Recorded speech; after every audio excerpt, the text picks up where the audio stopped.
Salat seorang hamba tak diterima oleh Allah. Irji ila salatika fa innaka lam tusalli. Ulangi salatmu karena salatmu batal. Diulanginya lagi. Irji ila salatika fa innaka lam tusalli. Ulangi lagi salatmu karena salatmu batal. Diulanginya lagi. Irji ila salatika. 3 kali ulang. Kenapa salatnya disuruh ulang sampai 3 kali? Karena tidak ada tuma'ninah. Idza aqamta, kalau tegak, hatta tatma'inna qa'iman, tegak. Kalau ruku hatta tatma'inna raki'an. Subhana rabbiyal azim, subhana rabbiyal azim, subhana rabbiyal azim, subhana rabbiyal azim wa bihamdih. Kalau sujud sampai tuma'ninah. Kalau salat di Masjid Baitur Rahmah pasti tuma'ninah, karena imamnya yang biasa orang tak tuma'ninah salat sendiri macam bambu di hembus angin. Allah Allah Allah Allah Allah Allah Allah Allah Allah Allah. Selesai. Maka sholat berjamaah. Alhamdulillah adik-adik mahasiswa-mahasiswi Baitur Rahmah pasti sholatnya ada tumakninah karena sholat berjamaah bersama imam. 2 yang menyebabkan sholat batal. La sholat, sah sholat liman lam yaqra' bi fatihatil kitab. Fatihahnya tak betul. Fatihah rukun sholat, luruskan. Bismillahirrahmanirrahim. Alhamdulillahi rabbil alamin. Ar-Rahmanir-Rahim. Maliki yaumiddin. Iyyaka na'budu wa iyyaka nasta'in. Ihdinas siratal mustaqim. Siratal ladzina an'amta 'alaihim ghairil maghdubi 'alaihim waladdallin. Amin. Betulkan Fatihah. Ngaji, Iqra. Ngaji Iqra. Seandainya tak ada ulama dari Minangkabau, mungkin saya tak pandai membaca Quran. Jadi Ustadz dulu ngaji sama siapa?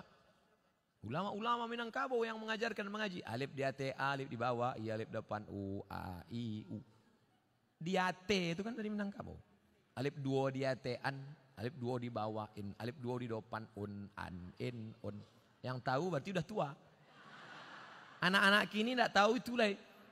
Apo guru mengaji nan kini bukan dari Minangkabau tapi dari Yogyakarta. Jenenge sopo? Kiai Haji As'ad Humam. A bataba batata batata batasa basaba. Yang dulu hampir seluruh Sumatera itu guru dari Minangkabau. Alif di atas a, alif 2 di atas an. Mengalir pahalanya. Jangan sampai Fatihah tak betul. Apa kiat hijrah? Bagaimana cara agar kita tetap istiqamah? Yang pertama selalu pergi ke rumah sakit. Balik dari sini, jangan pulang ke rumah, pergi ke rumah sakit. Nanti kalau security nanya, mau kemana mbak? Mau nengok orang sakit di rumah sakit. Mau ruangan berapa? Sadonan di siko ingin ambo calia. Saya kalau diajak jamaah, Ustadz ayo kita ke ruang ICU. Datang, tulis dia teh ICU, artinya ICU. Ambo mencaliak waang tak bisa mencaliak ambo. Nampak di sana orang cuci darah, keluar darah dari dalam badan, masuk ke selang, masuk ke mesin, dicuci 5 jam, masuk lagi. Sakitnya berapa? Duitnya berapa? Maka kita yang sehat bersyukur nikmat sehat dengan banyak-banyak beribadah. Tak juga bersyukur nengok orang sakit, pergi ke kubur menengok orang mati. Mim dia tema taya bawati, mati. Tengok bagaimana, apa yang akan dibawa? Tinggal akan dibawa solat. Inna awwala ma yuhasabu bihil abdu yaumal qiyamah. Yang pertama kali dihisap, dihitung hari kiamat, solat. Yang ketiga, buat komunitas. Komunitas alumni Baitur Rahmah. Buat satu contoh sekolah percontohan. Madrasah tahfiz Quran alumni Baitur Rahmah. Anak yatim, uang sekolahnya tanggung. Guru-gurunya. Kalau sudah ada, yang sudah ada itu aja jaga. Alumni-alumni pulang dari sini, buat ikatan alumni, pergi. Cari mana sekolah. Pak Kepala Sekolah, ya. Berapa guru yang belum digaji? Berapa anak yatim yang belum bayar uang sekolah? Berapa kursi yang patah? berapa whiteboard yang rusak, berapa papan tulis yang bolong, berapa atap yang perlu diganti. Bapak mau ganti? Enggak, bertanya saya. Bantulah. Itu yang akan membuat kita istiqomah insya Allah. Saya sebelum datang ke Kota Padang, kami tidak dari Payakumbuh. Padahal kalau dekat dari Pekanbaru dekat Payakumbuh. Tapi kami mutar ke Indragiri Hulu, masuk ke Kuantan Singingi. Kenapa?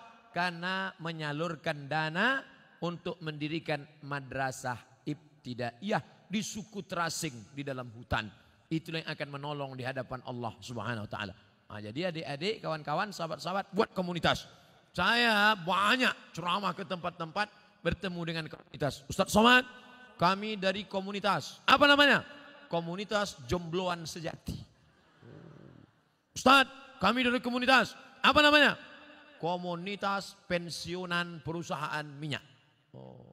Ini apa? Komunitas Mantan Tatu-Tatu. Isinya orang nan batatu saja. Waduh, tatunya ular kobra. Setelah tua, ketek. Jadi cacing pita. Mantap. Ustaz, kami komunitas.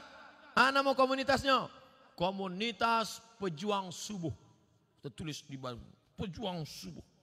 Zuhur ndak tiba. Komunitas Pejuang Subuh. Zuhur kemana? Ndak tahu zuhur. Masjid lain Pak Ustaz. Oh. Bagaimana caranya supaya kita tidak tergolong ke istidraj? Oh, kok istidraj itu ngeri. Istidraj iko bahasa singkatnya tasase di jalan nan lurui. Banyak orang sesat di jalan berbelok. Tapi ini ndak, sesat di jalan yang lurus. Nampaknya dia lurus, tapi sebenarnya sedang sesat. Na'udzubillah. Banyak hartanya, mewah hidupnya, tapi ternyata sedang dimainkan Allah Ta'ala dengan istidraj. Kita banyak salah sangka. Ustadz, saya dulu sebelum pengajian hidup saya enak Pak Ustadz.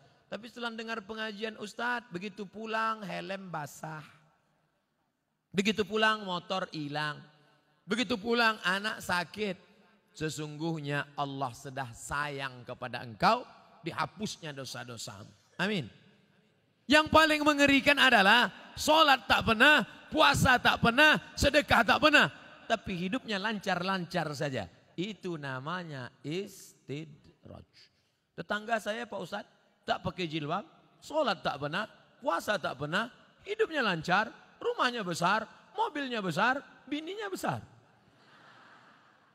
Itu namanya istidraj. Sanastadrijuhum min haitsu la ya'lamun. Kami mainkan mereka dengan istidraj. Kami mainkan mereka karena mereka mempermainkan Allah. Mereka sangka Allah lalai, mereka sangka Allah lupa. Tidak, Allah sedang memainkan engkau dengan istidraj. Jadi caranya biar sadar, introspeksi diri. Mengapa aku begini? Kalau terasa salah, istighfar, mohon ampun kepada Allah Subhanahu wa taala. Semoga Allah mempertemukan kita semua di surga nanti bersama para nabi dan orang soleh. Amin. Sampai saya ke surga, saya tengok surga kosong. Ambo surang saya isi. Ambo tanya malaikat, mana jamaah Baitur Rahmah? Mereka VIP. Rupanya ambo kelas ekonomi.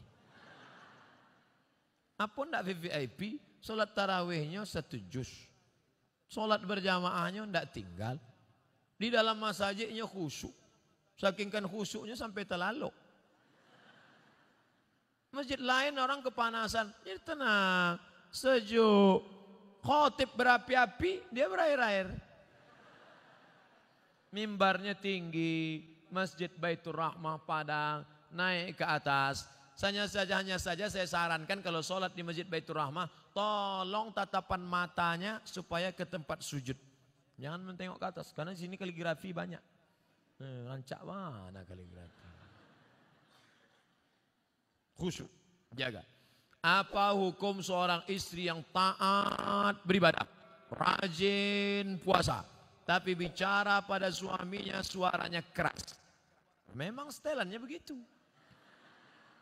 Memang kareh suaranya. Coba periksakan, mungkin jonya pakak.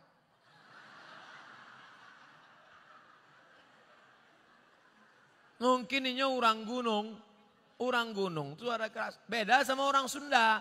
Kalau orang Sunda, Mas, hujan. Orang Sunda kalau ngasih tahu suaminya hujan. Lah basah kain baru. Tapi sampai lain enggak. Hujan. Jadi jangan serta-merta kalau kareh melawan. Ternyata dia tidak peka. Ternyata dia bukan orang gunung. Tapi dia melawan. Maka mengatasi istri melawan ada 5 langkah. Yang pertama, fa'izuhun, kasih nasihat. Adinda, come here, sikos sebentar. Janganlah kareh-kareh bersuara. Sakit hati denai. Memang itu setelannya. Fa'izuhun, kasih nasihat tak sempat. Tak mempan kasih nasihat. Wahjuruhunna fil madaji. Kalau tidak berubah, apa boleh buat? Wahjuruhunna fil madaji, pisah tempat tidur. Karena kamu tak juga berubah, kita pisah tempat tidur sebulan. Memang itulah dan ditunggu-tunggu. Nasihat, tidak nyodanga.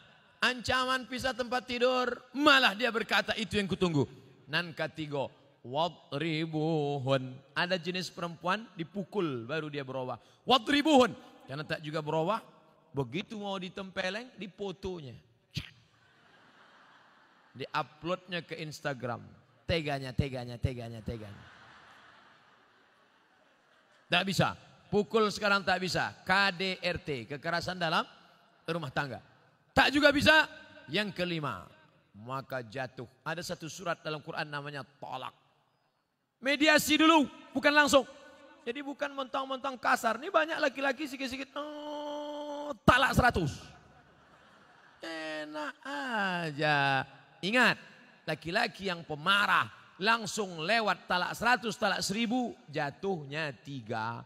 Kalau sudah jatuh talak 3, tidak bisa menikah sebelum istri itu menikah lagi dengan laki-laki lain. Dan jangan lupa, orang yang sudah menjatuhkan talak 3, tidak ada yang lebih cantik daripada Jelo. Apa itu Jelo? Jandolamu.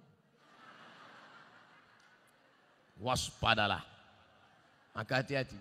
Langkah yang keempat, fab'atsu hakaman min ahlihi wa hakaman min ahliha. Panggil keluarga laki-laki, panggil keluarga perempuan, nenek mama, panggil semua, panggil pula wali, duduk. Ini harus mediasi. Apa judul tema mediasinya? Mau dibawa kemana hubungan ini?